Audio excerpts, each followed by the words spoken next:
Hello, everyone. Welcome to this launch Olá a of todos, issue number 9.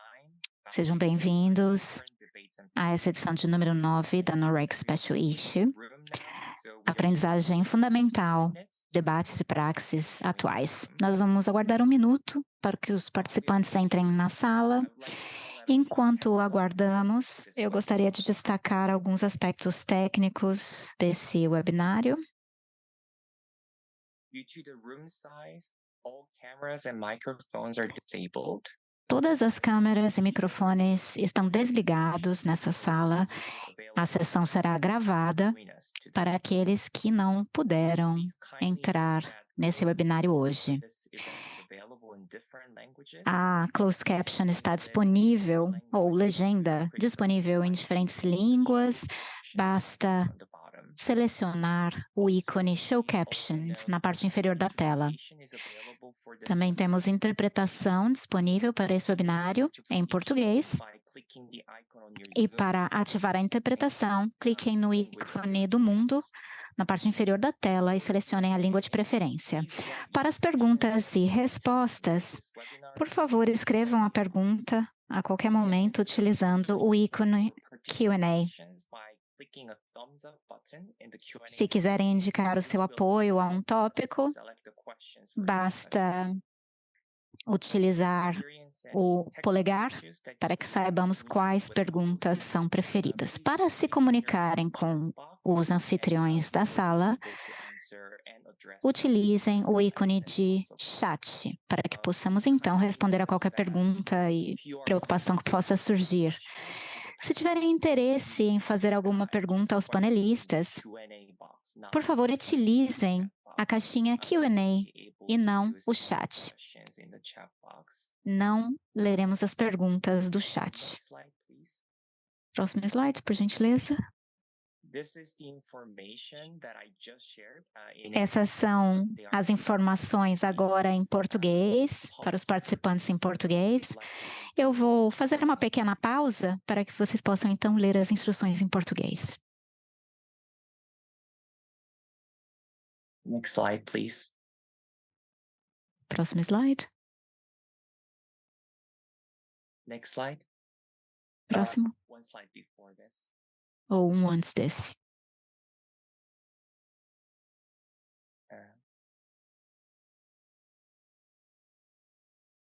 Okay. Today's webinar will follow O webinário de hoje certain program that was shared before. seguirá o programa que foi partilhado antes do evento.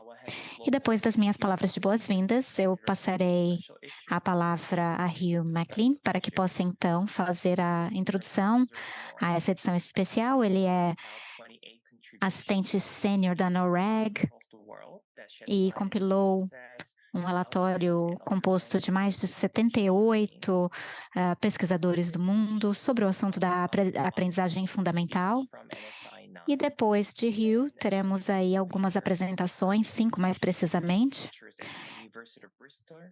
começando com Carrie, que depois fará uma síntese da discussão. Também teremos tempo para perguntas e respostas e uma discussão com os autores dos artigos.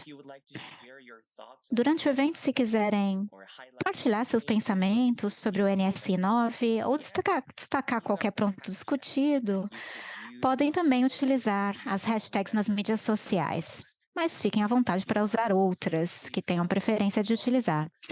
Também nos sigam no X, @NORAG, e eu gostaria de convidá-los a seguir todos os nossos eventos e publicações também. Na NORAG, planejamos e organizamos a nossa estratégia de maneira a partilhar as evidências mais robustas para que possamos ampliar a relevância desses contextos e propiciando a ação, de maneira que possam trabalhar dentro dos seus expertises para formular soluções. nós refletimos para que possamos ampliar o conhecimento subrepresentado na educação e no treinamento. O NSI 9 busca trazer proeminência para autores de diversos países com perspectivas diferentes. E cada edição dá foco ao debate que modela a educação de maneira global e as corporações da educação. A NSI 9 dá foco à aprendizagem fundamental. Na NORAG, nós temos 5 pilares nos quais nos concentramos. O primeiro é o uso de dado para a inclusão de grupos de aprendizagem marginalizados. O segundo trata de uma educação equitável e como ela se sobrepõe a outras ODSs. Terceiro, investigamos como as inovações e as rupturas podem melhorar a qualidade e equidade da educação. Quarto pilar, investiga como o setor privado pode abordar a educação para melhorar a equidade, acesso e a qualidade. E o quinto é a base do nosso trabalho, que busca ampliar expertise que vem principalmente do Sul Global, de modo também a aprofundar as nossas parcerias e nosso alcance. Essa questão está sob a ODS focada em educação. Isso se relaciona à estratégia da NORAG. Eu os convido a explorar a nossa rede e se tornar membros. Se quiserem fazê-lo, basta escanear esse código QR para participarem. Fazer uma pequena pausa para que todos possam aqui utilizar o código QR.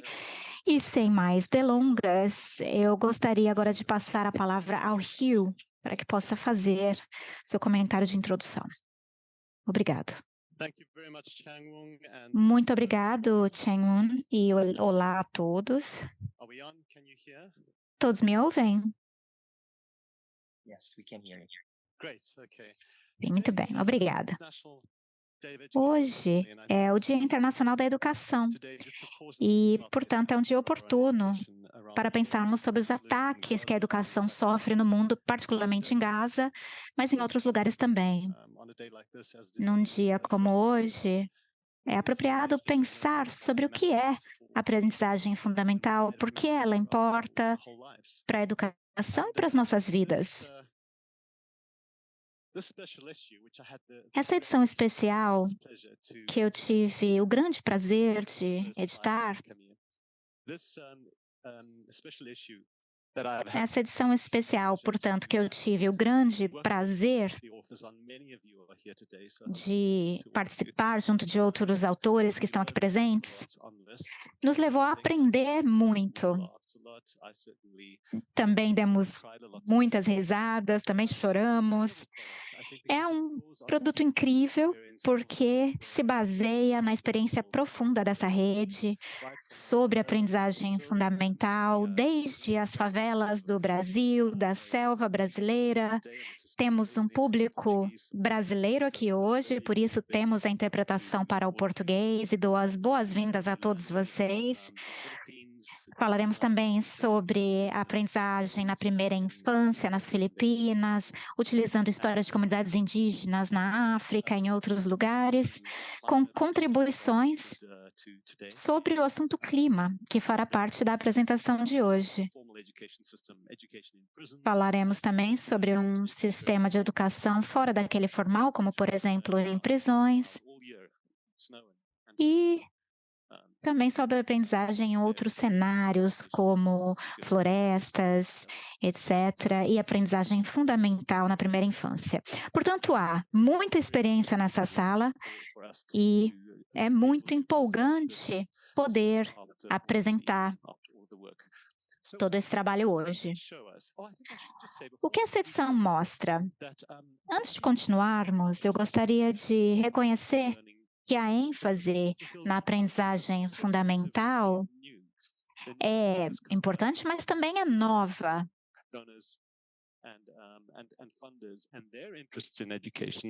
Eu acho que isso vem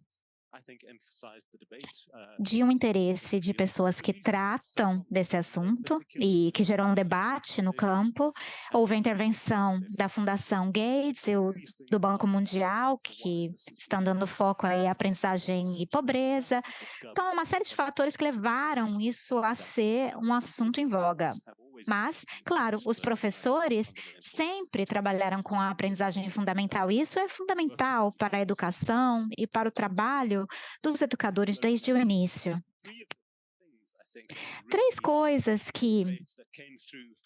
Três debates que, para mim, emergiram foram os seguintes.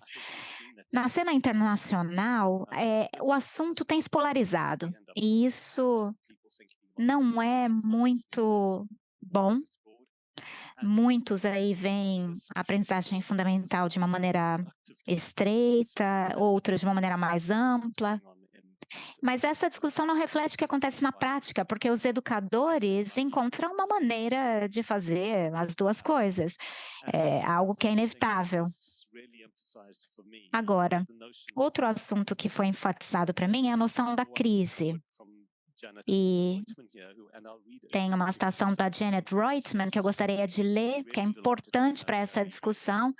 E temos Garrett Facet, que também vai pensar sobre o futuro da aprendizagem fundamental conosco. Então, Janet disse que a crise traz uma demanda moral para haver uma diferença entre o passado e o futuro. Ela traz uma apreensão em relação à história, futuro e o passado. E essas perspectivas centradas na crise limitam o nosso pensamento e as nossas opções quando pensamos sobre o futuro. Então, o que é a aprendizagem fundamental? No senso mais estreito, o Banco Mundial vai dizer que isso está ligado, né, a uma aprendizagem ligada à pobreza,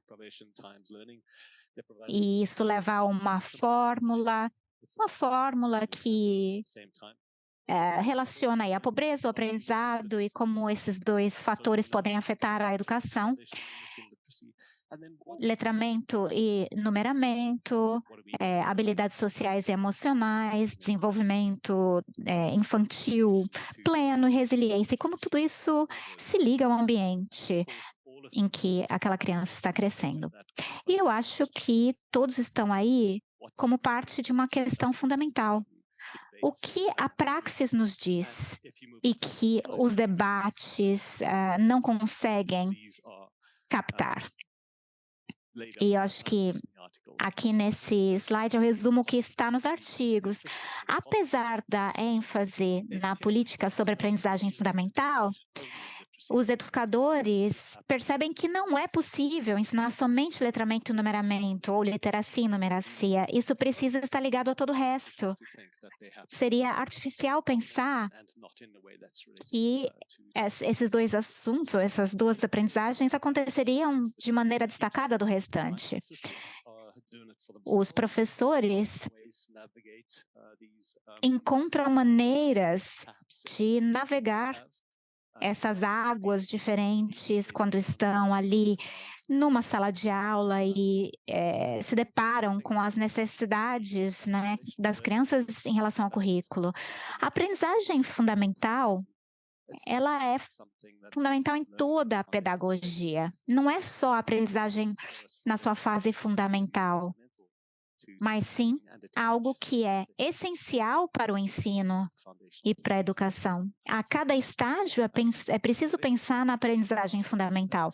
Portanto, o insight que isso nos traz são dois, ou nuances, digamos assim, que vieram dessas contribuições a essa edição especial. Primeiramente, a aprendizagem fundamental não pode ser considerada algo básico que acontece somente no início de uma curva de aprendizado. mas sim tem 3 diferentes etapas. Eu vou chamar essas fases de aprendizagem fundamental 1, 2 e 3. Primeiro, a primeira fase é uma aprendizagem intrínseca, não estruturada, aquilo que vem da família, das comunidades, de casa. Aprendemos na primeira infância, num ritmo não acelerado e ao longo da vida. Eu aprendi muito sobre a cidade em que vivo, que para mim é uma aprendizagem fundamental intrínseca e que levou tempo para que essa aprendizagem se internalizasse, mas uma vez lá, ela não é mais esquecida.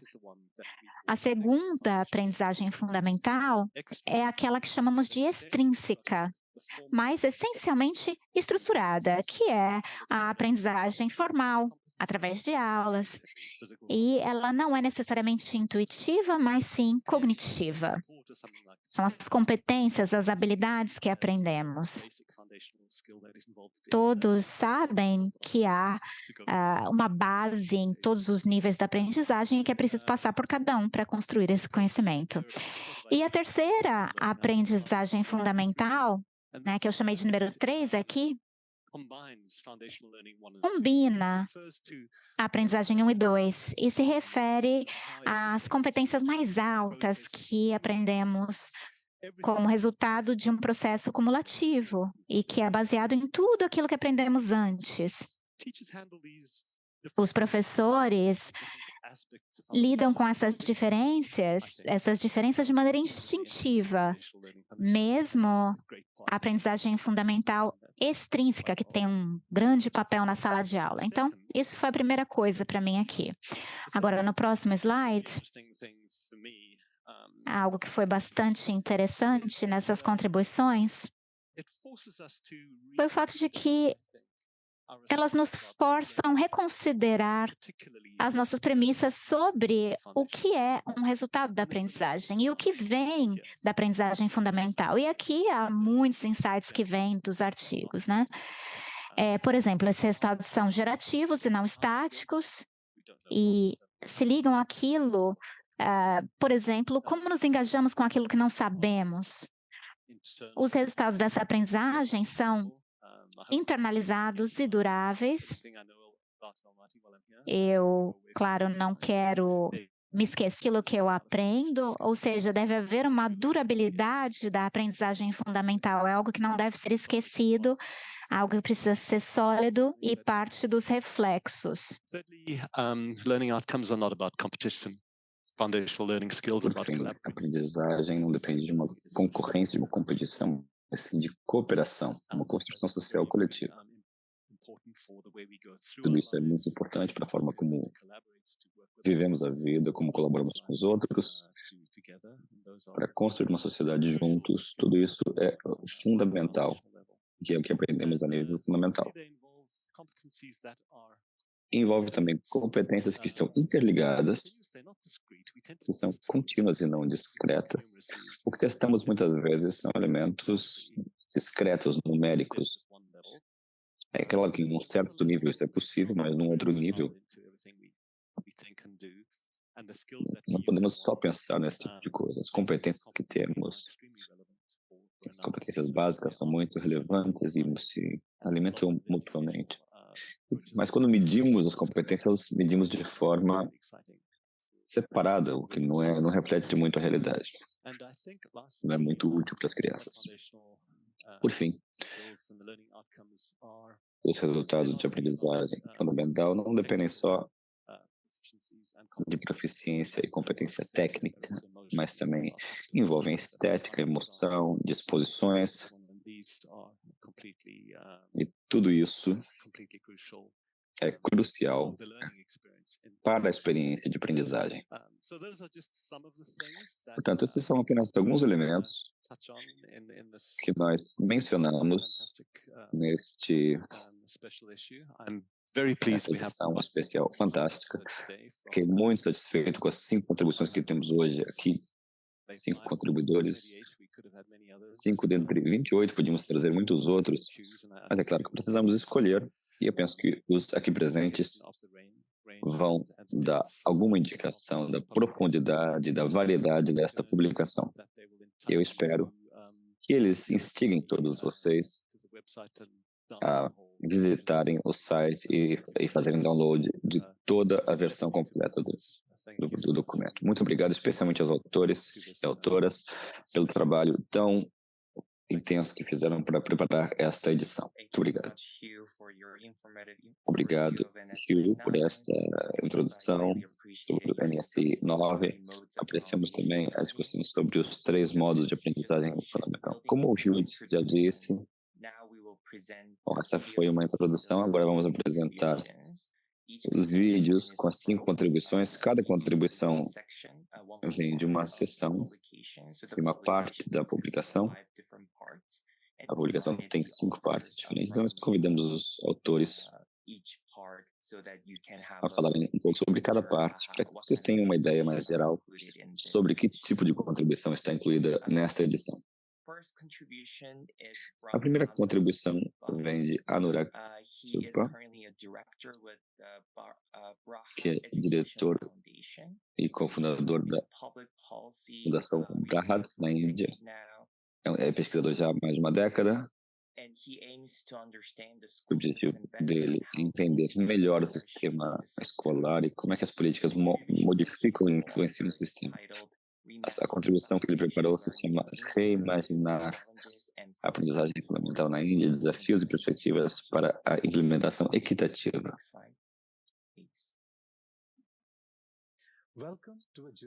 Bem-vindo à nossa jornada pelo panorama educacional da Índia. Nesta apresentação, nós vamos explorar um aspecto crítico do debate educacional de hoje, a aprendizagem fundamental e o seu impacto nos grandes objetivos da Política Nacional de Educação em 2020. Como muitos outros países, a Índia enfrenta aquilo que é chamado de uma crise de aprendizagem, o que tem levado a mudanças importantes nas prioridades educacionais. A Política Nacional de Educação de 2020 coloca a aprendizagem fundamental em destaque, alinhando-a com um objetivo de desenvolvimento sustentável, número 4. Esse movimento estratégico visa construir as bases essenciais para uma educação completa, incluindo conhecimentos e habilidades práticas. É claro que nem tudo é tão positivo quanto parece. Existem grandes expectativas em torno do letramento e numeramento fundamentais, mas existem desafios. Por exemplo, há pouca clareza ou consenso sobre o que é que constitui o letramento e o numeramento fundamental. Infelizmente, no discurso popular sobre o que é fundamental, muitas vezes temos uma interpretação muito estrita que se concentra em padrões acadêmicos muito estritos. Nós pensamos que esse enfoque muito estreito pode comprometer a educação e criar um ambiente pouco equitativo.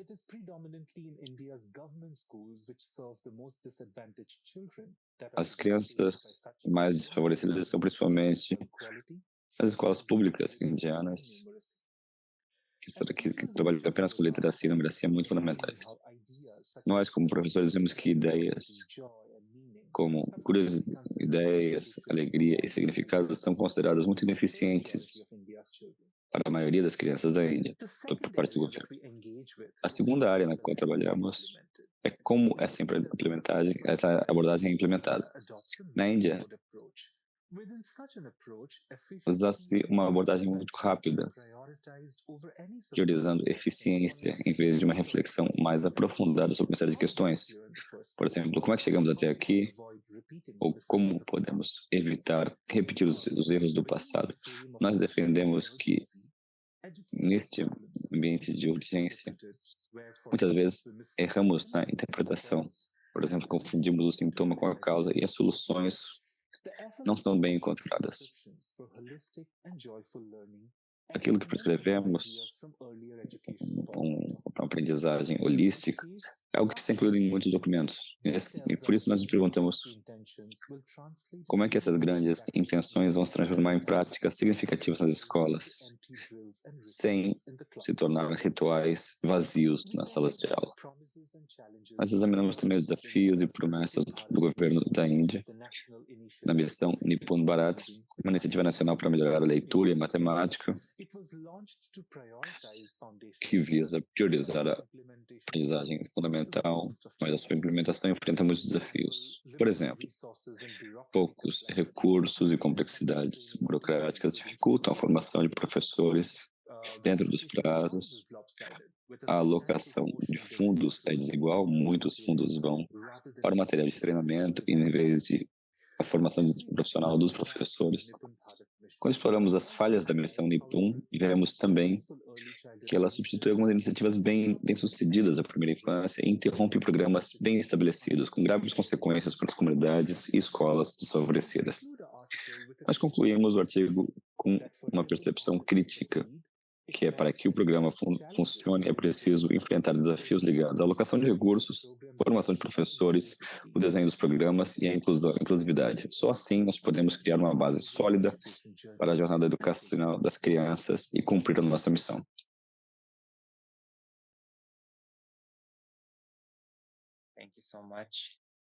Muito obrigado.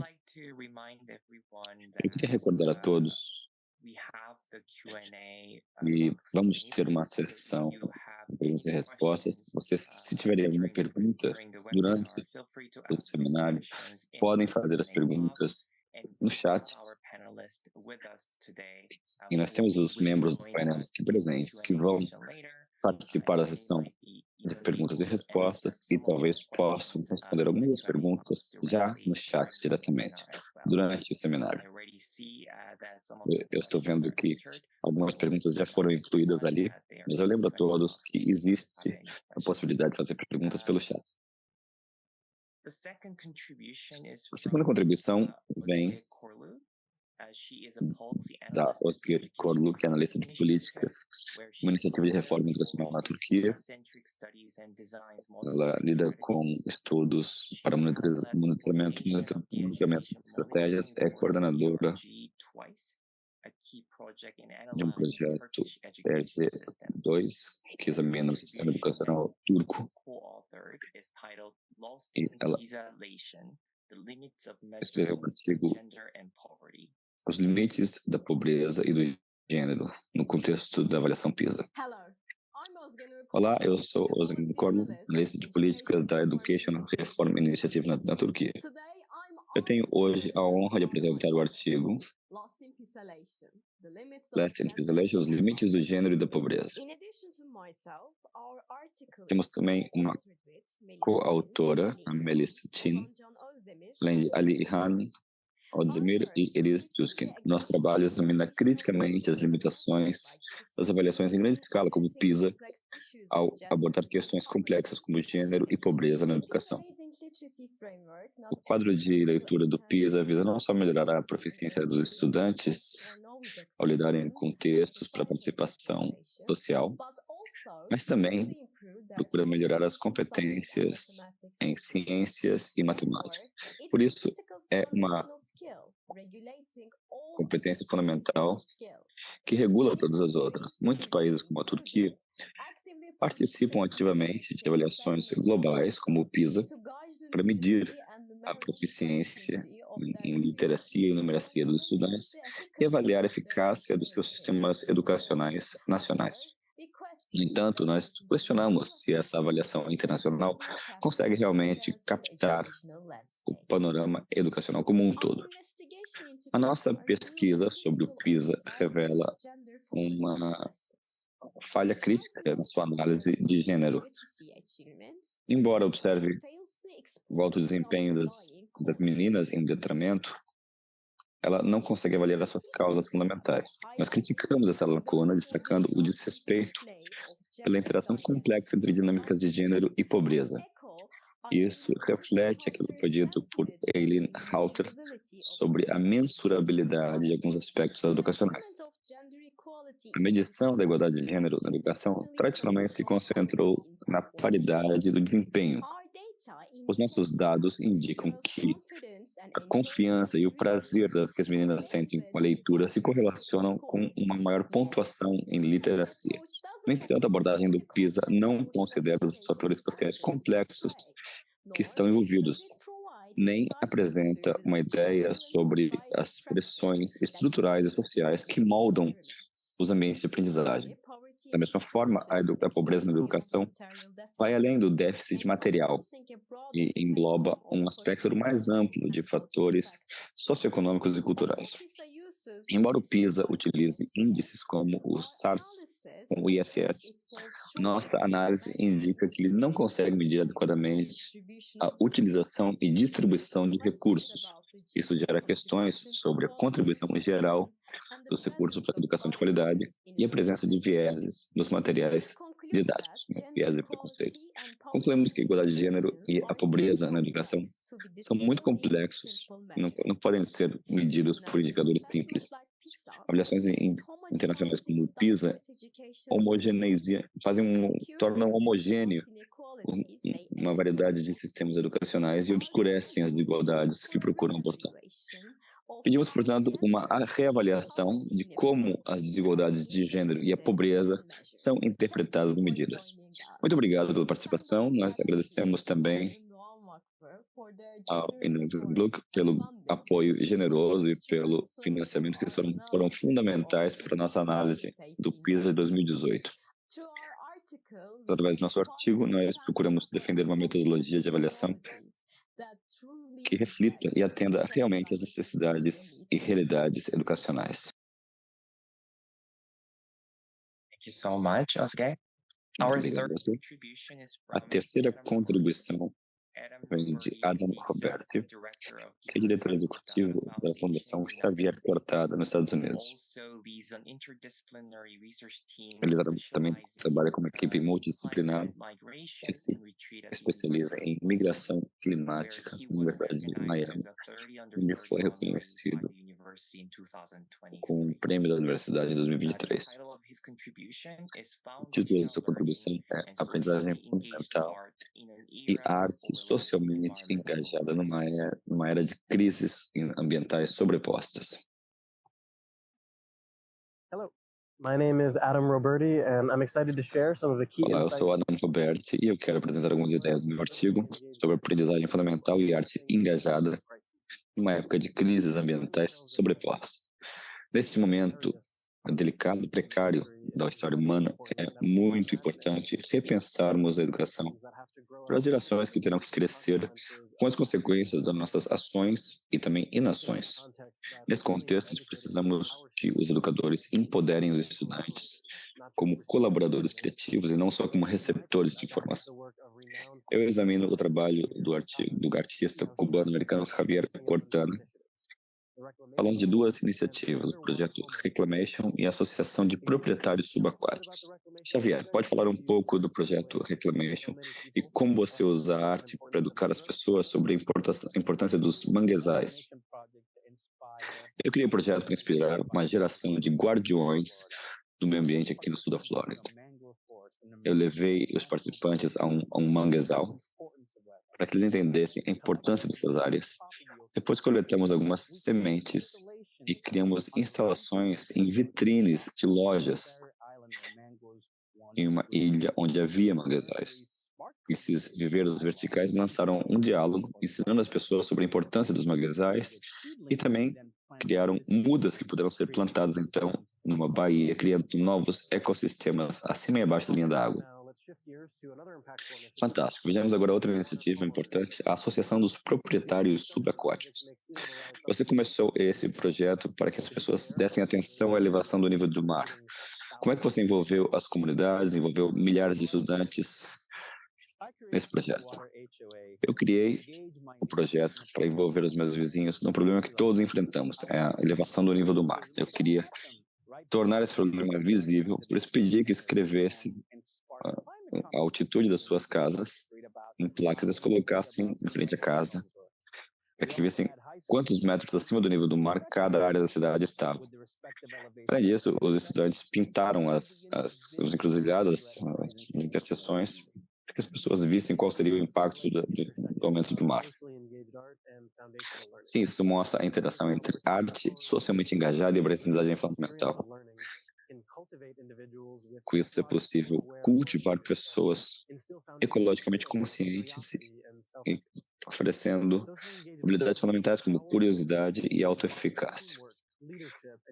Fomentamos assim o trabalho em equipe, a liderança e a criatividade, além de dar confiança aos participantes quando eles veem que podem contribuir com o esforço coletivo. Eu falo também da importância da estética na aprendizagem fundamental, que é algo que pode ser transformador. Momentos estéticos muitas vezes criam um senso profundo de significado e conexão emocional. As instalações belas do Xavier desafiam esteticamente as pessoas e enriquecem, sem dúvida, a visão das pessoas. De modo geral, minha contribuição defende abordagens criativas para a aprendizagem fundamental. Ela enfatiza o potencial da arte socialmente engajada para envolver as pessoas de forma inesperadas e criar oportunidades colaborativas, criando assim compromissos e capacidades para defender a vida na Terra. Eu espero que os educadores e políticos explorem a arte engajada como uma ferramenta para inspirar experiências significativas que ressoem com os desafios do nosso tempo. Obrigado.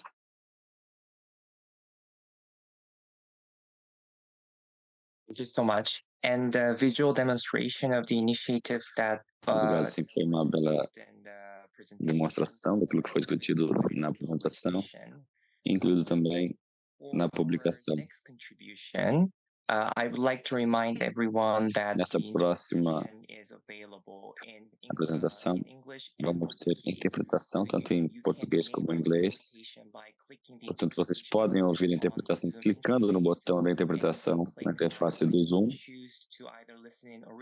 e podem então ouvir o áudio original ou podem ouvir a interpretação em inglês, como quiserem. Portanto, a próxima contribuição vem da Rita Potiguara e Renata Montechiari. A Rita Potiguara é diretora da Faculdade Latino-Americana de Ciências Sociais, foi conselheira da Câmara de Educação Básica, do Conselho de Educação, também foi coordenadora geral de Educação em Escolas Indígenas e diretora de Políticas de Educação para comunidades rurais, indígenas e étnicas do Ministério da Educação. Renata Montechiari é pesquisadora da Faculdade Latino-Americana de Ciências Sociais no Brasil e editora dos cadernos Flaxo. Ela trabalha com questões como produção cultural, diversidade, direitos humanos, patrimônio e museus. O título dessa contribuição será a Escola Indígena Maria Venâncio de Tremembé, em Almofala, Educação Básica Intercultural e a Luta pela Terra Indígena. Obrigado. Eu sou Rita Potiguara, eu sou do povo Potiguara do Ceará, do Nordeste brasileiro. Sou professora da Educação Básica, da Educação Superior e atualmente estou diretora da Faculdade Latino-Americana de Ciências Sociais. Olá, eu sou Renata Montechiari, sou doutora em Antropologia pela Universidade Federal do Rio de Janeiro. Sou pesquisadora da Faculdade Latino-Americana de Ciências Sociais, a Flaxo Brasil.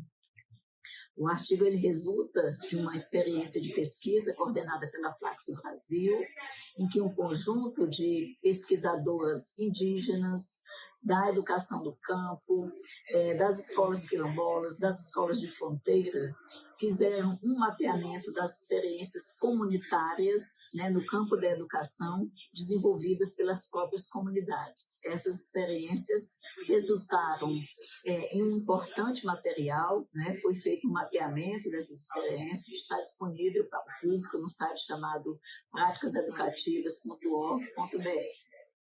A Escola Maria Venâncio está localizada numa região em disputa, um território que grandes empresas têm interesses comerciais naquela região. Então, posicionar a escola nesse lugar permite transmitir às gerações atuais o vínculo daquele território com as famílias, com a população, com a etnia Tremembé naquele lugar. Então, ao mesmo tempo que valoriza e legitima a etnia Tremembé, cria a oportunidade para a comunidade ter um espaço público de conexão e de vínculo com aquele território. Esse estudo demonstra como os Tremembé têm sido capazes de incluir no currículo da educação básica a sua história e a sua cultura. Incluir o que é importante para eles, uma educação que não mude a cara deles, como eles gostam de dizer, que inclua os seus ritos, a sua medicina tradicional, a sua forma de ver o mundo. E é uma prática educativa muito inspiradora para outras escolas indígenas, mas também para as escolas urbanas. Agradeço a oportunidade, né, para que a gente esteja aqui participando desse evento e convido a todos vocês a lerem o artigo que fala dessas experiências Tremembé nos contextos educacionais aqui no estado do Ceará.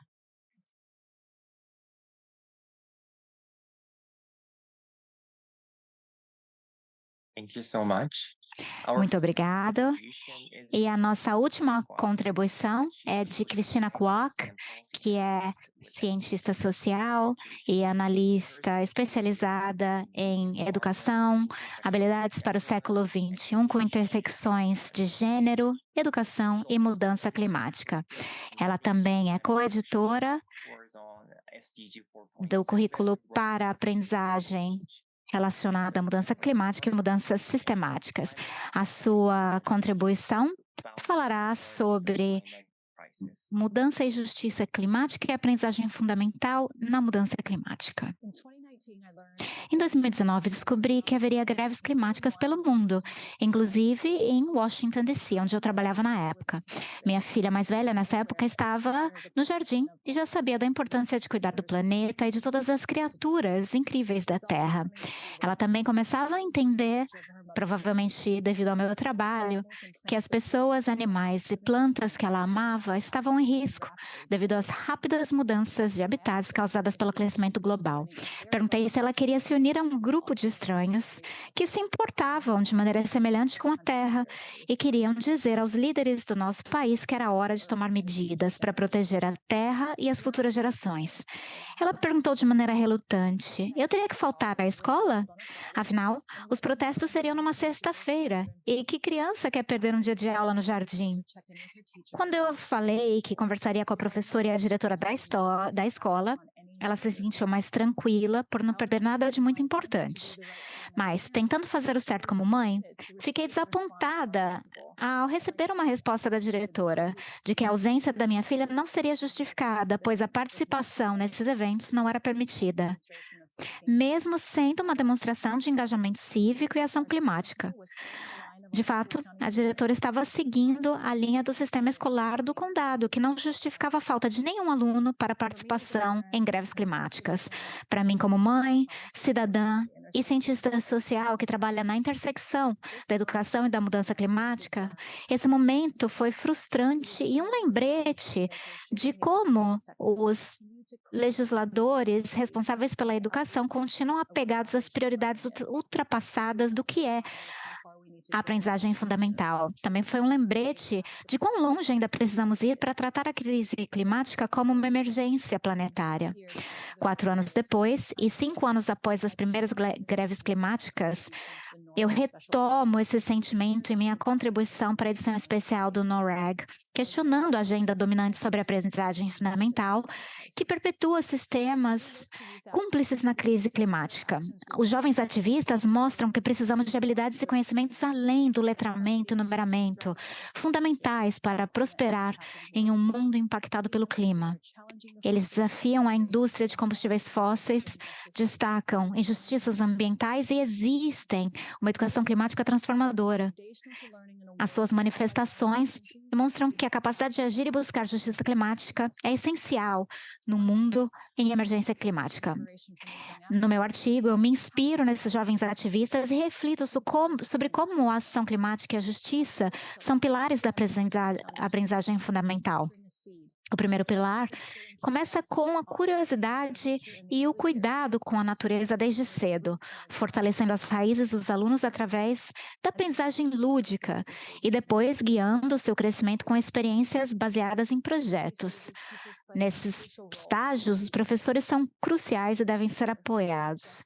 O segundo pilar, a justiça climática, envolve entender as causas, raízes da mudança climática e, mais importante, os impactos desiguais sentidos pelos mais vulneráveis e em todas aquelas comunidades excluídas no mundo. No meu artigo, defendo que os tomadores de decisão em educação adotem uma nova agenda de aprendizagem verde, redefinindo a educação como se nossa casa estivesse em chamas e elevando a ambição da nossa agenda de aprendizagem fundamental para algo nunca antes visto, enxergando-a através das lentes da ação e justiça climática, de maneira a moldar e mudar o futuro. Agradeço por me permitirem fazer parte desse evento e convido todos a lerem o meu ensaio. Muito obrigada.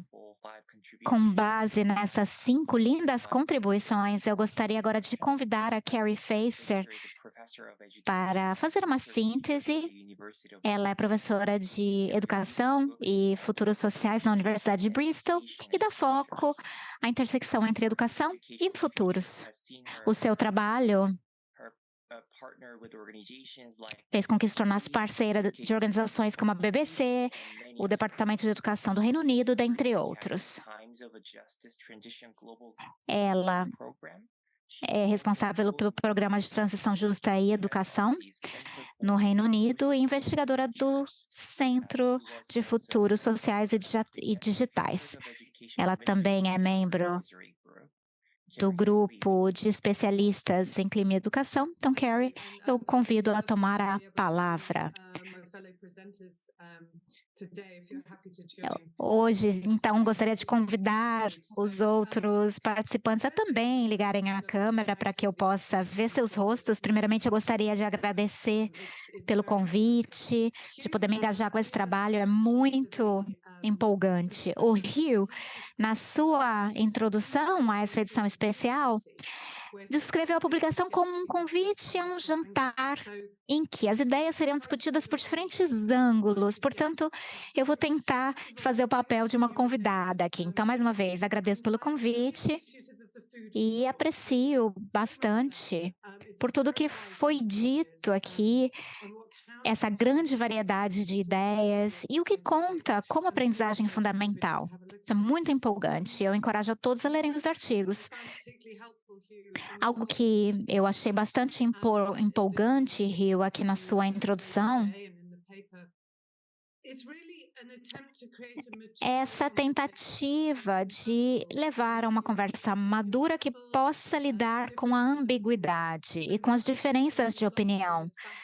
Então, ao invés de ficarmos nessa batalha de isso ou aquilo, eu escuto você dizer isso e aquilo. E, portanto, é uma mudança fundamental nessa conversa. Essa conversa que nos leva a nos perguntar o que é a aprendizagem fundamental em toda a sua complexidade. Bom, uma boa convidada também ouve. E aqui vou apresentar alguns aspectos que eu acho que eu vi das apresentações de hoje. A Cristina falou sobre a justiça climática, a ação climática e como isso pode nos ajudar a aprender juntos no mundo em que se aquece. Da Osgenur, eu ouvi sobre as necessidades de avaliação que são necessárias para padronizar esse molde internacional, mas que também faz com que os alunos sintam-se desengajados. Da Rita e Renata, eu escutei uma história de como a escola pode ser um local de uma conexão poderosa com o território. E do Adam, eu pensei no trabalho de Maxine Green, cruzada aí com o trabalho de David Orrs. Há muito potencial criativo que é liberado por um aprendizado participativo. E de Anurag, eu ouvi insights fantásticos. Ou seja, se compreendermos a aprendizagem fundamental como o básico, temos um risco de que aqueles mais vulneráveis, marginalizados, aprendam somente uma versão rala daquilo que os mais ricos vão aprender. E eu encorajo mais uma vez todos a que leiam os artigos. E, mais uma vez, como boa convidada, é importante trazer algo para essa mesa também. Portanto, eu quero compartilhar alguns dos meus pensamentos.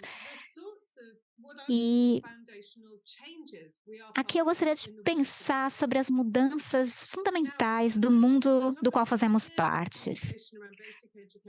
Geralmente, a conversa sobre aprendizagem fundamental geralmente começa com perguntas voltadas à riqueza, desigualdade, como lidar com isso. E isso acaba virando uma prescrição para mais escolas, que vão nivelar para cima ou para baixo. Então, eu gostaria de começar de outro ponto. Eu gostaria que nos engajássemos em duas transformações fundamentais. Primeiro, vivemos num mundo que se aquece e que, de maneira muito rápida, traz ruptura, incerteza profunda, e precisamos trabalhar juntos para evitar que esse ambiente piore, de maneira que possamos trabalhar juntos e lidar com o que está vindo. Em segundo lugar, nós estamos lidando também com grandes rupturas tecnológicas que nos levam a novas formas de inteligência e novas maneiras de saber. E para mim, esses dois aspectos levam a perguntas muito fundamentais. Por exemplo, o que significa ser humano? O que significa ser humano em um mundo que, primeiramente, nos lembra que está acordado? A Amitav Ghosh fala sobre um planeta vivo e que traz consigo diferentes formas de saber, de pensar. Nós não estamos sozinhos, somos parte de algo maior. E o que significa ser humano em um mundo em que as máquinas podem analisar nossos recursos históricos e trazer de volta esses recursos em resumos organizados, quando as máquinas são melhores em criar padrões do que nós e podem aí prescrever soluções que não entendemos. E nós podemos ouvi-las. Tudo isso leva a uma mudança do que é letramento numeramente. Eu não vou sequer entrar na questão aí voltada à biotecnologia, que potencialmente trará questões radicais sobre o que é, por exemplo, o aumento daquilo que é humano. Portanto, temos que ter atenção a essa mudança ambiental e essa mudança tecnológica que nos levam a pensar profundamente no que significa ser humano. A consequência disso é que há 2 Fs na sigla em inglês sobre a qual precisamos falar. Primeiro, amizade ou friendship em inglês. Como apoiar a sobrevivência no momento de incerteza radical? Isso volta muitas vezes como questão. Eu tenho analisado o futuro ou futuros há bastante tempo e a única forma de sobrevivermos diante dessa incerteza é reconhecendo que vivemos em comunidade e que construímos amizades uns com os outros. Portanto, como a aprendizagem fundamental nos ajuda e ajuda os jovens a aprenderem a ser parte de uma comunidade, tecer e retecer essas comunidades como direito inato e obrigação. Isso também importa do ponto de vista econômico e filosófico. O que significa, por exemplo, construir um sindicato em um ambiente em que temos a inteligência artificial? E o segundo F, que também é bastante importante, é a falibilidade, a fragilidade, a capacidade de ser bobo, por assim dizer. Nós cometemos erros, e é ao cometer erros que algo novo muitas vezes é trazido ao mundo. É errando que construímos relacionamentos uns com os outros. É a fragilidade, a falibilidade, o fracasso. Tudo isso está no cerne do que precisamos aprender na escola. Nós não somos nossas máquinas. Na perspectiva de John Mariotti, o filósofo irlandês, nós somos vulneráveis à experiência. E ser vulneráveis a experiências é precisamente o que nos leva a ser humanos. E um último comentário me leva a pensar que sim, nós vemos uma crise nesse momento no tempo, mas eu gostaria de fazê-los pensar sobre se não estamos vivendo num futuro do passado. uma mudança que ainda precisamos entender. E eu acho que isso vai para o cerne desse conflito epistemológico que temos nesse momento. Estamos ainda lidando com a revolução das consequências de Darwin, que nos explicou que vivemos num momento geológico profundo, e a ciência que promove a ideia de que o Deus, esse Deus ocidental, está morto. Portanto, quando eu leio esses artigos, quando eu penso na aprendizagem fundamental, eu me pergunto se o significado espiritual, o significado humano está presente nisso. Como nos localizamos no tempo e no espaço? Se estamos vivendo num tempo geológico e no tempo mais detalhado das nossas interações com o ambiente. Em que cosmologia nos vemos, a qual pertencemos? E isso é importante se pensarmos em todos os conflitos ao redor do mundo. Valores ou conflitos de valores, conflitos sobre o que pensamos que é ser humano, conflitos de crenças, como chegaremos a uma redenção. Eu não pretendo responder a essas perguntas aqui, mas eu gostaria de sugerir que, se estivermos pensando numa aprendizagem fundamental, que reconhece que somos parte de uma longa revolução e que reconhece que precisamos entender o que é essa humanidade, daí todo o nosso letramento, numeramento, deve ajudar as crianças a entrarem no mundo se perguntando: quem sou eu? Do que eu sou parte que é maior do que eu? O que significa ser humano nesse mundo maior? E o que significa ser o ser humano que sou, com os talentos que eu tenho, com aquilo que posso fazer e como posso contribuir para esse mundo? Eu não sei se vocês concordam, mas eu vejo que há uma fome por significado e propósito entre os jovens, e há uma questão profunda para nós hoje, que é como a aprendizagem fundamental pode levar a essa geração de significado, propósito, e pode nos ajudar a reconhecer o que é estar vivo hoje. É aí que eu termino. Muito obrigada, Carrie, por partilhar as suas reflexões sobre essas apresentações e por levantar essas questões críticas. Antes de passarmos ao Q&A e responder as perguntas aqui da caixinha, eu queria abrir a palavra a todos os panelistas para que possam responder algumas das perguntas que Carrie trouxe. Hugh, eu sei que quando você começou a editar essa edição de número 9, você se engajou com o trabalho da Carrie, os conceitos que ela está trazendo, e eu tenho certeza que você tem alguns comentários para partilhar em relação ao que o Carrie disse. Gostaria de responder, por favor? I mean, this goes beyond the dinner table into drinks and afters, I think, Carrie. Bom, esse é um papo quase para o happy hour depois da reunião.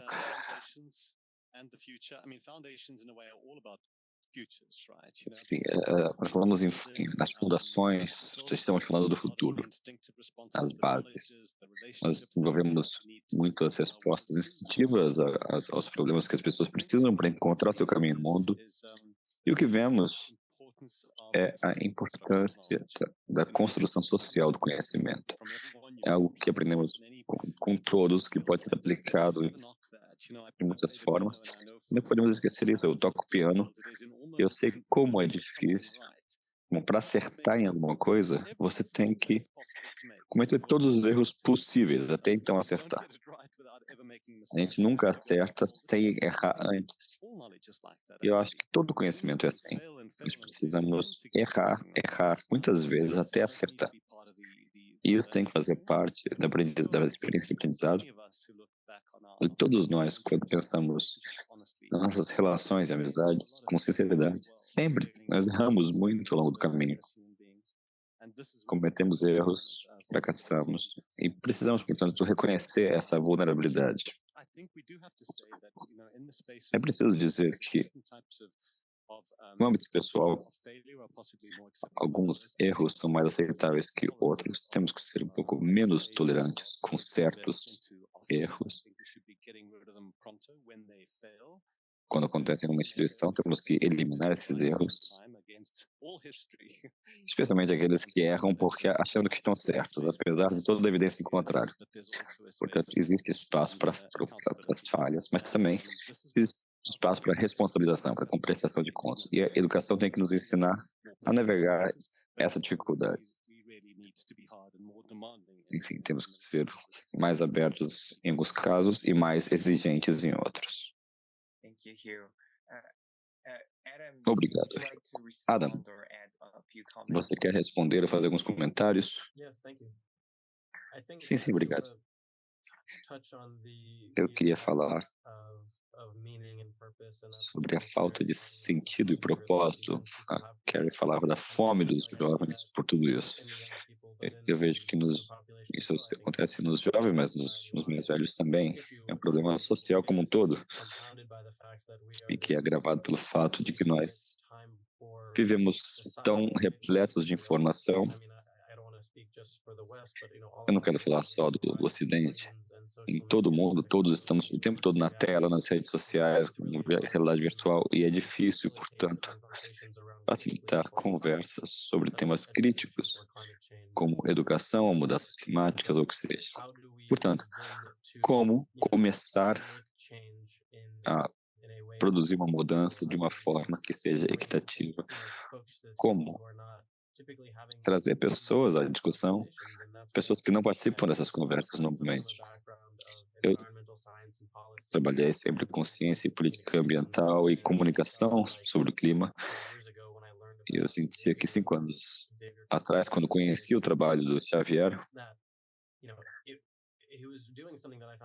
ele fazia uma coisa que para mim era muito inovador, práticas socialmente engajadas, que permitia que vizinhos, membros da comunidade, atletas, músicos, pessoas que normalmente não estão falando de mudanças climáticas, mas que quando precisam de um sentido, de um propósito, eles se conectam, então, a algo que importa realmente para eles. E aprendem com isso. Nesses projetos, nunca estamos falando... A ideia não é só mostrar as soluções, mas sim reunir as pessoas para que digam o que é que realmente importa para elas e como avançar a partir daí. E assim aprendemos com a comunidade. Vamos o máximo até as bases. E as pessoas geralmente são muito receptivas e apreciam o trabalho ao verem que as preocupações delas são tidas em conta. Isso eu acho muito interessante, empolgante e move esse tipo de conversa. Important message that Carrie highlighted. Eu acho que uma importante mensagem da Carrie foi como é que a aprendizagem fundamental nos ajuda a criar sentido e propósito. E eu me pergunto, Drawing on some of the questions asked falando um pouco das perguntas que foram feitas aqui, e eu pergunto a Oscar, você falou sobre o PISA, a avaliação PISA, uma avaliação em grande escala internacional. Como é que você pensa que esta maior ênfase em avaliações como o PISA e outras avaliações em grande escala internacionais, como foi mencionado aqui por um membro do público, como é que podemos entender a aprendizagem fundamental nesse contexto? Regarding the generation of meanings and E como é que isso influencia esse processo de geração de sentido e propósito? Bom, essas avaliações internacionais são importantes para reunir dados sobre aprendizagem fundamental e sobre sistemas de educação, mas nós destacamos também que precisamos de mais, de pesquisa mista, quantitativa e qualitativa. Como dissemos no artigo, existem algumas lacunas que são fundamentais para avaliarmos a aprendizagem fundamental, para que seja mais inclusiva em termos de gênero, de igualdade, de pobreza. E quando falamos em sentido,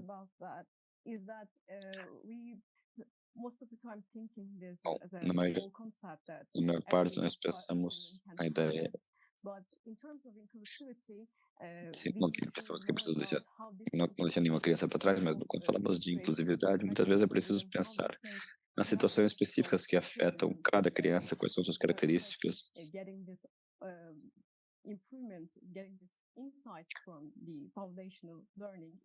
E a aprendizagem fundamental nos ajuda a entender tudo isso.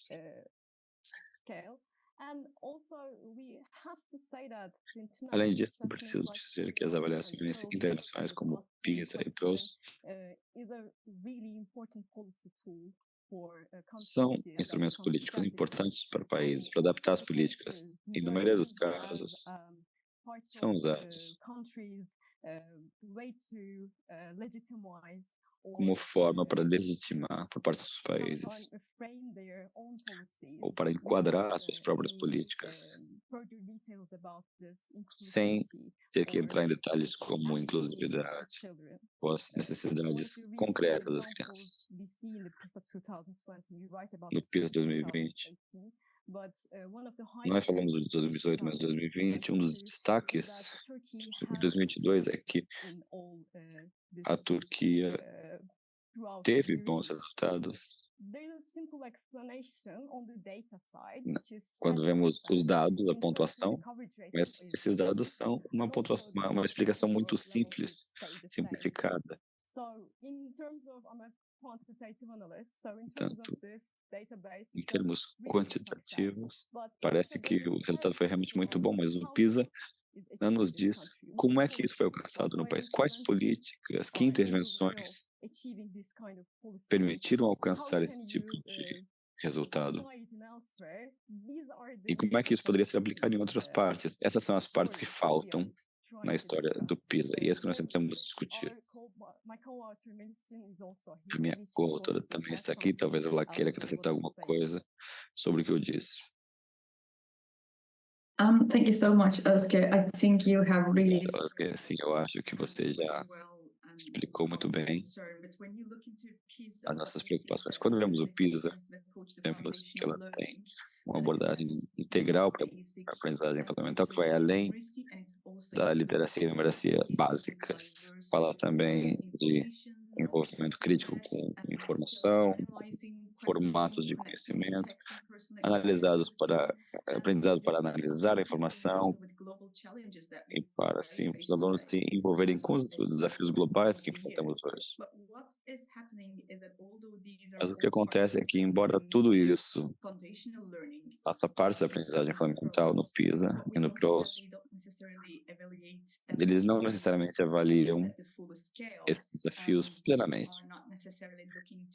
E nem sempre examinam os nuances, como cada elemento pode ser mitigado em diferentes ambientes, different skill sets. So it gives kind of a very como eles homogeneous trabalham com diferentes conjuntos de competências. Portanto, é uma imagem que nos dá uma avaliação em termos gerais, sem entrar mais no detalhe.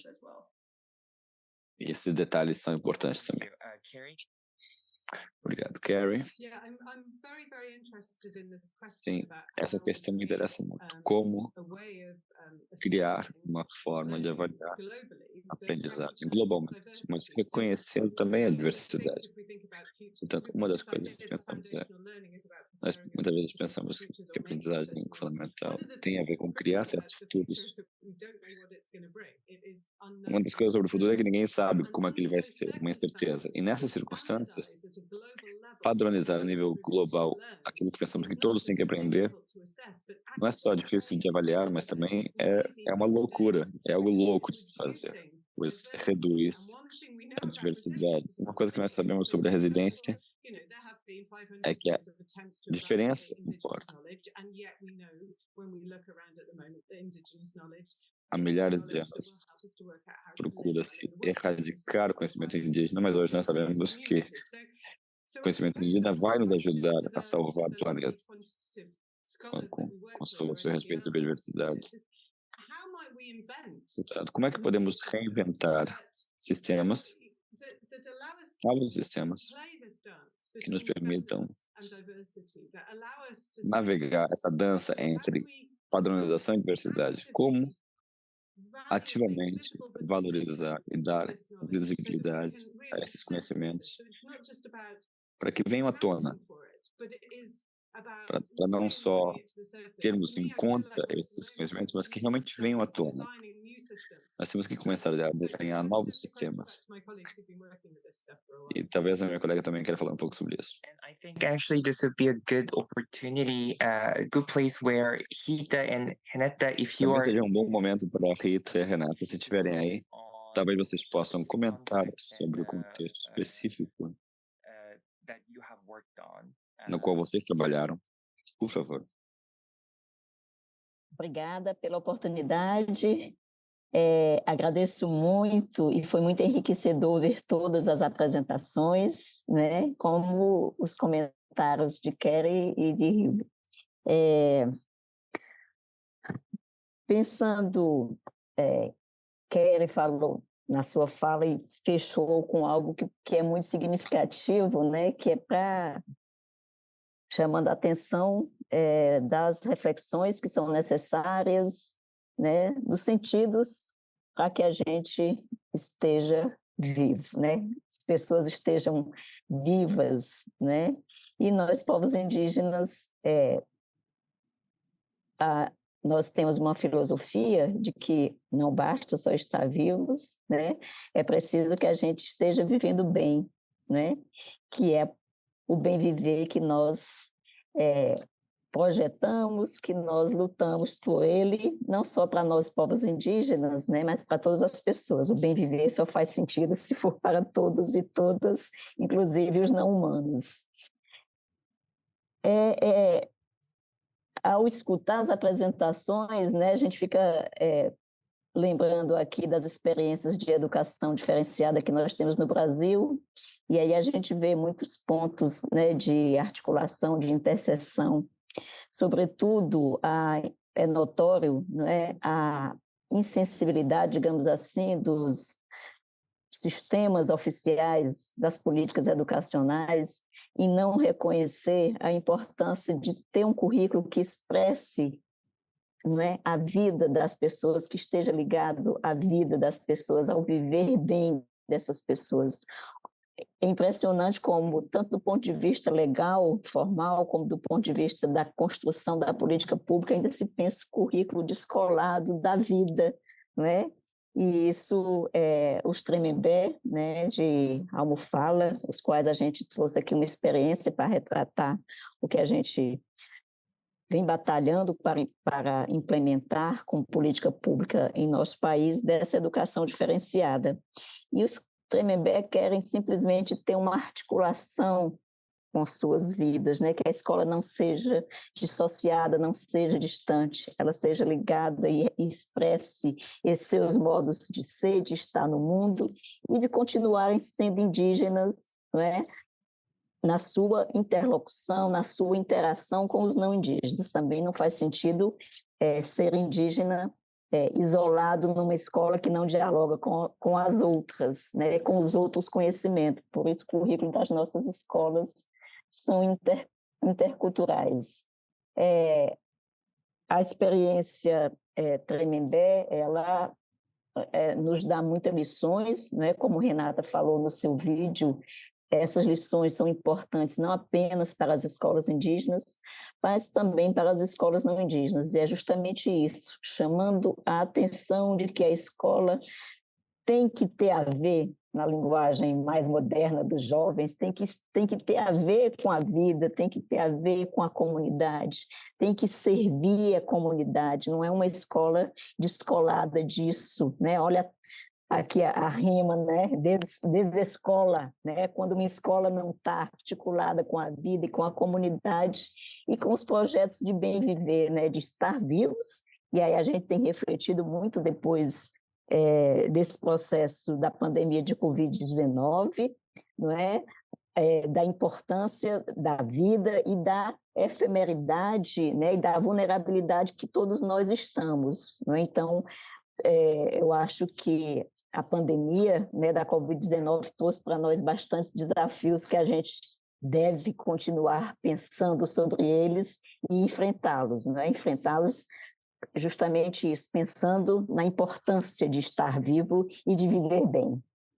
Eram essas as considerações que eu queria fazer.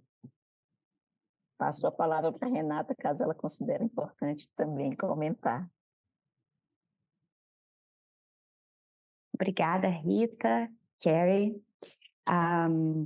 Sim, comentando um pouco sobre como a Carrie falou do aspecto da friendship, da convivência comunitária, essas escolas que a gente vem estudando nos últimos 4 anos na Flaxo Brasil são escolas indígenas, quilombolas, escolas rurais e escolas localizadas na fronteira norte do Brasil, na Amazônia.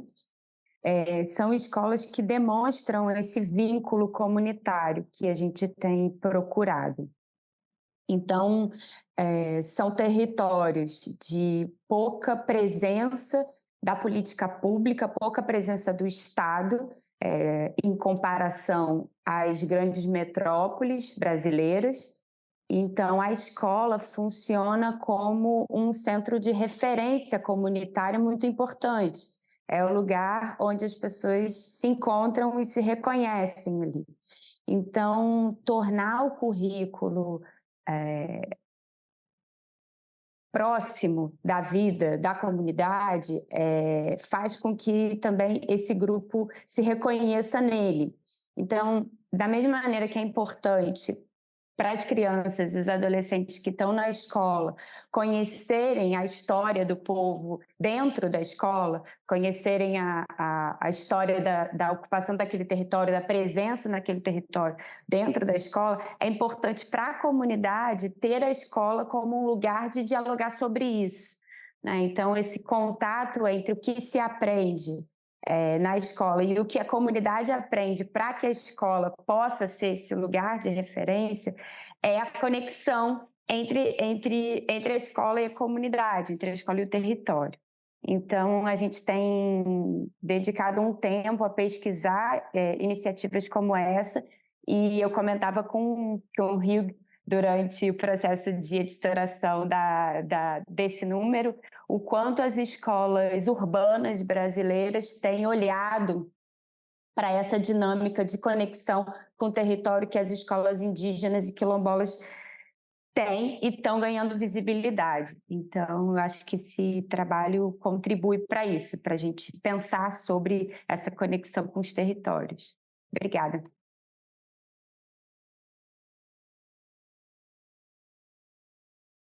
Thank you very much. Muito obrigada. Há muitas perguntas que foram feitas pelos participantes e acredito que os comentários já tenham respondido parcialmente a essas perguntas.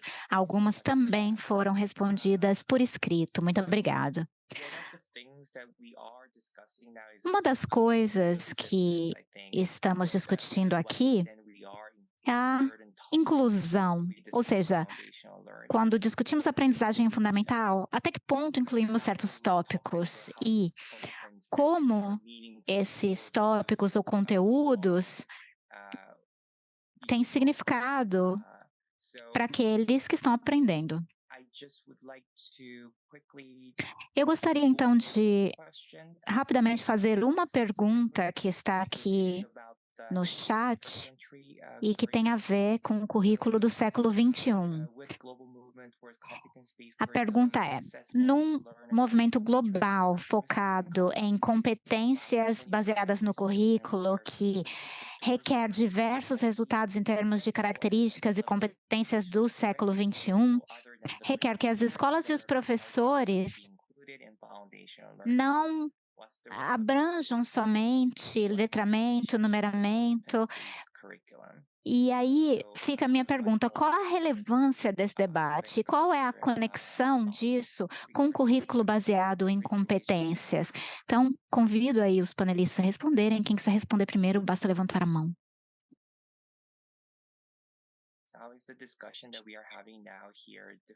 E baseado, então, nessa discussão em relação a habilidades ou competências do século XXI, como isso se liga a isso, a educação, a aprendizagem fundamental. Hugh? Bom, eu acho que, de certa forma, eu sou um pouco cético em relação a essas habilidades do século XXI. Eu não sei o que são essas habilidades, o que é relevante agora que não era relevante antes, o que era relevante antes e que não é agora. Eu sei que há novas tecnologias, mas em se pensando aprendizagem fundamental, algumas habilidades são semelhantes. Eu sei que em termos de carreiras, né? Por exemplo, incluíram aí a questão da criação de códigos, ou, na verdade, a língua das tecnologias, né? Eu tenho certeza que isso será relevante, mas eu acho que aquilo que vemos como aprendizagem fundamental seria relevante para qualquer século, né? Em qualquer nível educacional aí.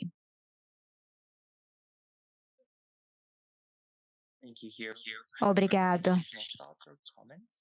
Algum outro comentário? Melis? Bom, eu gostaria também de agregar algumas coisas aqui o Hugh disse. Sim, há muitos críticos aí também nessa arena. Nós falamos sobre certas competências, mas há competências críticas. Parece ser algo clichê, mas é preciso haver esse foco para que possamos nos engajar com o mundo, né? Eu acho que é parte daquilo que a educação tem como papel contribuir. Temos que ter uma consciência global, ser responsáveis em relação uns aos outros e, portanto, é difícil saber quais são as competências básicas que respondem a esse impasse. Carrie? Bem, algo que me parece desafiador em relação a essas competências ou habilidades do século XXI tem a ver com o que o Hugh disse. Nós não sabemos ainda o que o século XXI vai trazer. Esse é o primeiro ponto. E há uma preocupação que tenho em relação a essas competências, porque isso vem de uma parcela do mundo dizendo que são habilidades que todos devem ter, que isso é padronizado. Há uma tensão nesse debate que é semelhante à tensão que temos aqui. A tensão entre padronização e o florescimento da diferença. E, para mim, essa é uma pergunta muito importante. Como podemos ter diferença e diversidade e ter esse diálogo que é padronizado? Portanto, precisamos pensar nisso a partir de uma abordagem relacional. Não podemos ter uma caixa de ferramentas padronizada, né, de tamanho único, mas sim construir pontes entre esses relacionamentos, entre essas competências, para que possamos ter uma rede e não um globalismo padrão. E para esse trabalho, precisamos fazer algo que não fazemos com muita frequência. Precisamos ouvir o que as pessoas nos dizem. Isso vai de volta a essa questão da vulnerabilidade, falibilidade, abertura às ideias das outras pessoas. Podemos voltar para 1972, o relatório Forey, que já dizia muitas coisas que estamos dizendo agora. E por que nada mudou? Essa é a minha questão. E uma das respostas é o fato de que precisamos escutar, ouvir, de maneira a conectar diferentes diferenças, por assim dizer, né? Diferentes tecnologias. Muito obrigada por destacar a importância de ouvir. E eu espero que a SI9 esteja contribuindo com essa discussão. Você poderia partilhar meu slide aqui, por favor, Camille? Portanto, com base nas apresentações e discussões aqui desse webinário, eu fico muito empolgado em anunciar que o NSI9 está agora disponível no nosso website. Vocês podem fazer o download através desse código QR. E vou dar uma pausinha para que vocês possam aí tirar uma fotografia, mas mesmo depois do evento, o link da publicação estará ativo, ele está aí no chat se quiserem copiar. E também podem acessar o nosso website diretamente para ler essa 9ª edição. Ao embarcar nessa jornada exploratória em relação à aprendizagem fundamental, usando as contribuições do NS 9, nós os convidamos a também desafiar suas próprias premissas e ouvir. Esperamos que essa edição especial estimule discussões profundas sobre aprendizagem fundamental, educação entre legisladores, professores, pesquisadores, de maneira que todos possamos contribuir para um futuro mais brilhante a todos. E voltando ao que Carrie disse, nós tivemos discussões parecidas no passado. E por que não houve mudanças até agora? Bom, precisamos questionar nossas premissas e analisar o que dá para ser feito no futuro. Eu gostaria de lembrá-los que a NSI 9 está sob o nosso foco ligado às ODS e NORAG. Nós teremos outro evento em breve, também relacionado a esse ODS. O próximo evento é no dia 14 de fevereiro e ele se chama Dados Faltantes e Desigualdades. Esse encontro vai discutir alguns pontos no 5º capítulo da nossa edição e trataremos, então, de tópicos ligados a dados faltantes, desigualdades, tudo isso destacado na publicação. Nós exploramos lacunas educacionais em diferentes regiões e destacamos aí desconexões entre aquilo que é recomendado, aquilo que acontece em cada local e aquilo que é preconizado pelos ODS. Vocês podem, então, participar desse webinar através do código QR. Eu também gostaria de chamar a atenção para a nossa iniciativa chamada The South Also Knows, que é uma iniciativa trazendo especialistas do Sul na nossa rede e seu trabalho. Através dessa iniciativa, buscamos contribuir com uma reversão desse fluxo de norte para sul. E se quiserem participar desse movimento, utilizem esse código QR para participar.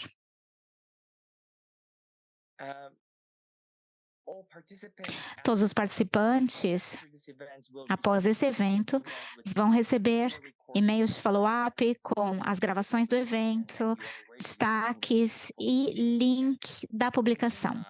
Enquanto isso, também os convidamos a nos informar ou nos dar feedback sobre como podemos melhorar o próximo evento. O formulário também está disponível em português, então, se você for lusofônico, visitem o formulário na versão em português. E entrem para a nossa rede NORAG.